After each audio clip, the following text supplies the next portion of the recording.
Bonjour à tous, très heureuse de vous retrouver en ce début septembre pour continuer à vous proposer des impulsions créatives et vous partager avec joie mes points de vue et puis mes petites idées sur un tout tas de choses. Je suis donc Catherine Mellul, 4 mails pour faire plus court, et je suis fondatrice d'un lieu dédié à la créativité qui se nomme Nilo. Vous pourrez retrouver toutes les coordonnées à la fin de cette vidéo. J'espère que vos vacances se sont bien passées, que vous avez pu récolter tout un tas de petits objets, aussi bien à la montagne, à la plage, lors de vos balades, que nous pourrons utiliser pour faire des jolis petits cadeaux pour les fêtes qui semblent loin, mais qui vont arriver à grands pas quand je vois comment l'été s'est déroulé à la vitesse grand V. Aujourd'hui, nous allons poursuivre ce que nous avions commencé lors de notre dernière vidéo avec, pour ceux qui l'ont vu, et pour ceux qui ne l'ont pas vu, je vous conseille d'aller la regarder.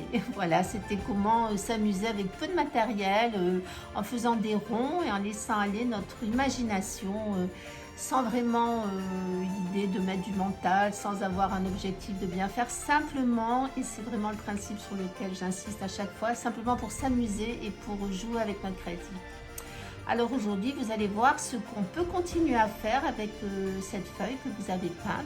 Mais vous pouvez aussi tout à fait laisser libre cours à votre imagination et faire d'autres choses. Et puis, vous pouvez même les mettre en commentaire. Peut-être que moi, ça me donnera des idées aussi.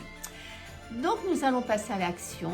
Je vais récupérer la feuille de la dernière fois. Et puis, vous allez voir tout ce qu'on peut faire avec ça.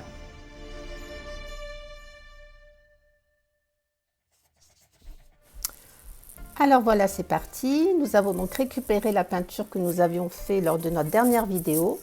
Et vous allez maintenant prendre le temps de choisir l'endroit que vous allez découper.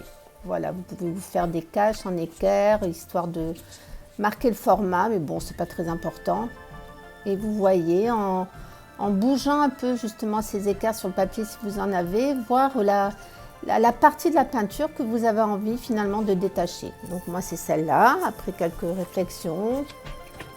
Et puis ensuite vous allez découper, donc vous allez faire en fait une autre peinture dans la grande peinture que vous aviez fait la semaine dernière. Et tout ça en écoutant votre intuition, en suivant votre instinct, voilà, c'est ça, sans chercher à savoir ce que vous allez en faire. Vous découpez, vous allez voir que ça va vous donner une impulsion pour créer autre chose. Vous gardez surtout tous les autres morceaux de papier parce que vous verrez, vous apprendrez qu'avec moi, en fait, on ne jette rien. Donc, prévoyez une grande boîte où vous mettrez à chaque fois ce qui reste de vos créations et vous verrez que ça pourra resservir pour autre chose. Puis, vous pouvez découper un rond ou pas, c'est juste une idée que je vous donne. Hein. Vous écoutez, vous. Et puis, vous le disposez sur un autre rond ou à un autre endroit de la feuille, comme ça vous chante et surtout comme ça vous plaît. Vous savez, à un moment donné, quand on regarde, on sait si ça nous correspond ou pas. C'est quand on a une émotion, c'est que c'est le bon endroit et que c'est la belle chose. Voilà, moi j'ai un peu changé, puis finalement j'ai décidé de mettre sur le rouge avec un petit support dessous. Vous pouvez mettre un petit bout de bouchon ou du scotch ou quelque chose pour coller. Puis ça, c'est des bandes de papier que nous allons garder sur la peinture qui restait. Vous pourrez découper des bandes et je vous montrerai, je vous donnerai une impulsion la semaine prochaine pour en faire quelque chose. Et bien voilà, on se retrouve donc à la fin de cette proposition créative. Donc je suis là avec mon petit chien Orion. Voilà, on s'est échappé pour aller faire un petit tour chez le vétérinaire parce qu'il avait une irritation due à des puces. Donc elle a eu droit à un beau vermifuge, un peu de pommade. Et maintenant il est obligé d'être immobilisé pour pas se gratter. Regarde Orion. Donc je revenais ici pour vous dire que donc vous avez vu qu'à partir de la peinture qu'on a fait la dernière fois, on peut réaliser plein de choses. Je vous laisse à votre imagination pour dessiner sur ce nouveau cadre, pour laisser venir ce qui vient. Et puis pour ma part, je vous montrerai à la prochaine vidéo ce que je vais faire. En fait, je ne sais pas encore. Je sais que ça m'inspire assez des planètes, mais ça peut changer, ça peut se transformer en complètement autre chose. Donc surtout, faites la même chose. Regardez, découpez, prenez le temps de voir où est-ce que vous allez découper pour faire ce cadre et puis laissez venir.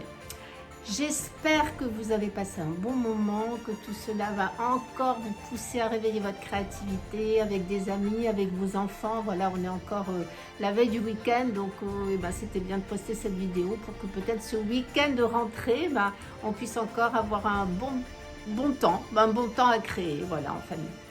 Je vous dis à bientôt, on se retrouve très vite. Pour la suite, vous avez vu que j'ai découpé des bandes dans le reste de la peinture qu'on avait faite, donc ça va servir aussi à quelque chose. N'hésitez pas à me laisser vos commentaires, vous pouvez aussi m'envoyer vos réalisations si vous en avez envie, en passant par mon site. Je pense que là c'est possible, puisqu'il y a un onglet contact, donc vous pouvez m'envoyer, enfin je pense, enfin, vous essayez, voilà, si vous pouvez m'envoyer vos réalisations et si vous en avez envie. Je vous souhaite un bon week-end. Je vous retrouve très vite. Ciao, ciao. Orion, tu dis au revoir? Regarde, oh, le petit chou. Ciao, ciao.